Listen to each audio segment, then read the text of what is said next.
Hola chicos, soy el profesor Todo Sencillo y voy a hacer un vídeo sobre el espectro electromagnético. Aquí tenemos categorizado medido el espectro electromagnético en metros. Tenemos la longitud de onda por una parte y la frecuencia cuando que cumple esta ecuación.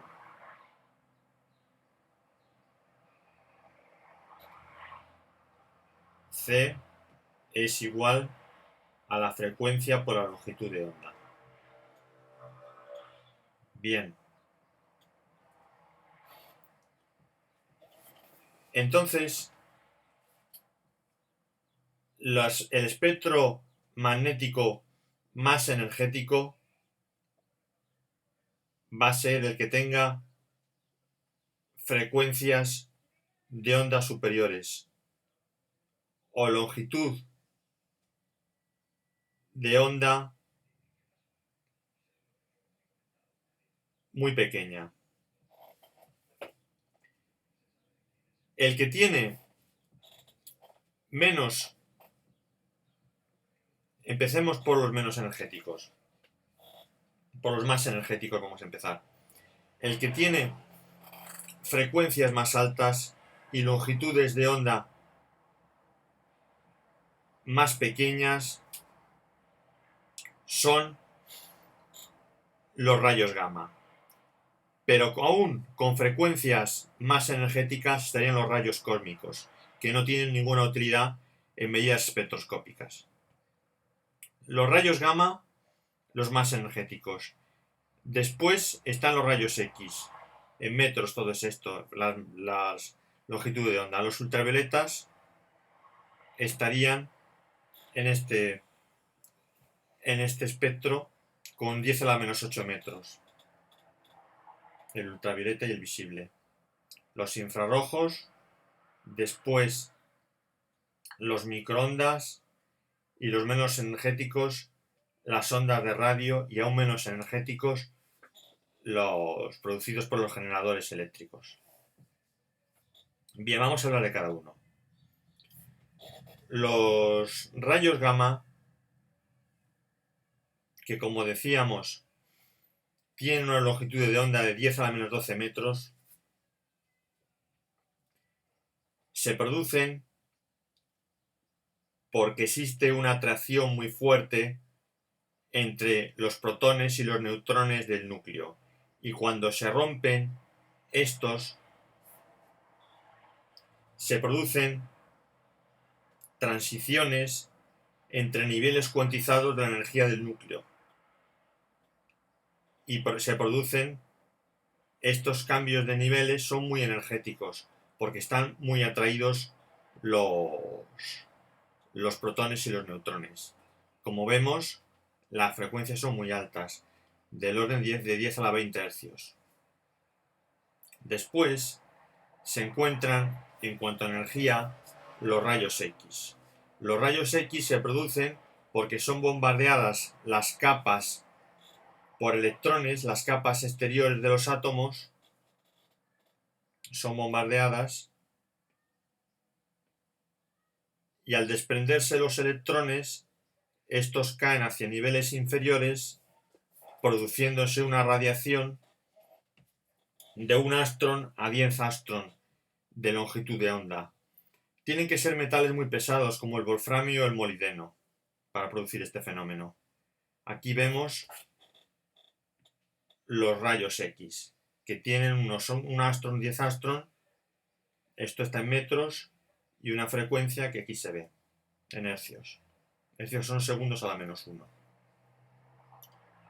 El ultravioleta visible va entre los 150 a los 800 nanómetros, y se producen porque son excitados niveles de las capas de valencia, los niveles de los electrones exteriores, y se producen por interacción electrónica, por absorción de radiación electromagnética, o bien porque elevamos la temperatura. Aquí vemos en la región de 150 a 800 nanómetros, es decir, esta, la radiación ultravioleta y la radiación visible. Una característica que debemos comentar de la radiación ultravioleta y la radiación visible es que es diferente cuando se producen para un solo compuesto, un solo elemento o compuestos orgánicos muy complejos. En los compuestos orgánicos muy complejos se producen muchas transiciones que se superponen y se producen por tanto bandas. Vamos ahora a hablar del infrarrojo. El infrarrojo se produce porque se producen transiciones en los niveles vibracionales y rotacionales. Esto se produce por la emisión de luz por cuerpos negros. Y cuando se producen estas transiciones en los niveles vibracionales y rotacionales, que son más pequeñas en energía que la de los niveles de valencia de los electrones externos, se produce una radiación de 1 micrómetro a 500 micrómetros en todo el campo del infrarrojo, que vemos representada aquí.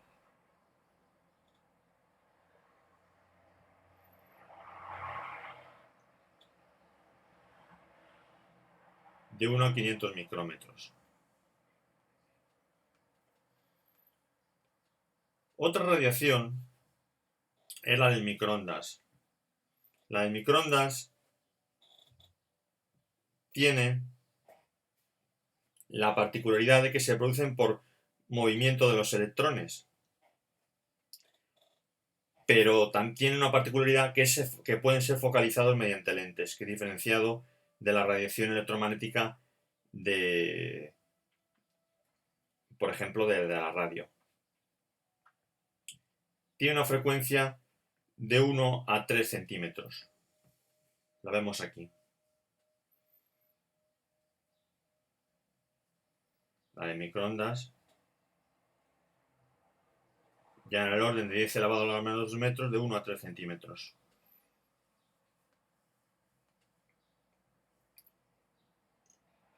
Y la radiofrecuencia,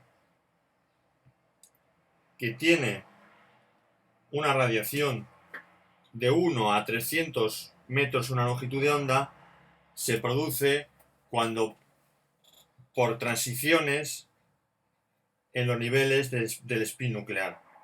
Veíamos que el hidrógeno tenía 2 niveles de spin nuclear y cuando se incidía una radiación de radiofrecuencia se pasaba el spin de menos energía al de más energía. De esto tengo más vídeos. Bueno, si este vídeo os gusta, podéis darle a me gusta, compartir o seguirme más vídeos de esta o de otras materias. Muchas gracias.